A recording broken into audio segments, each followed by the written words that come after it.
Orpheus was no ordinary man. His music could tame wild beasts, calm raging rivers, and even make the gods weep. So imagine my surprise when I tell you that he was madly in love with a woman named Euridice. They married and were as happy as newlyweds could be. But their bliss lasted only a few short days. One afternoon, while walking through a meadow, Eurydice was bitten by a venomous snake and died in his arms. Grief-stricken, Orpheus refused to accept fate. He would spend a year mourning his lost love, and during that time, he journeyed into the underworld.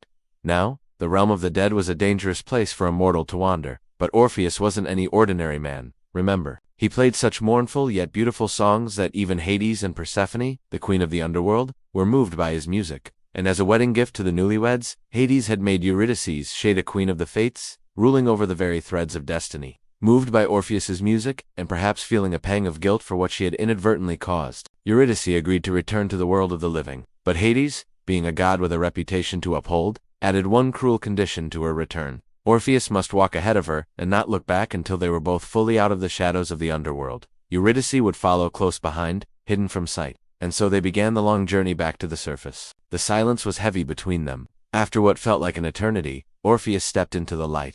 Doubt and longing overcame him in that instant. He glanced back, just one small peek to make sure that his beloved Euridice was following close behind. In that instant, Eurydice faded away forever. She let out a scream that echoed through the halls of the underworld, but Orpheus couldn't hear her. All he saw was the darkness behind him and the sunlight in front of him. His one moment of weakness had undone the years' worth of hope he had held on to. Orpheus wandered the earth for years afterwards, his music now a hymn to loss. A reminder that love can be powerful enough to face death, but fragile enough to be undone by a single moment of weakness.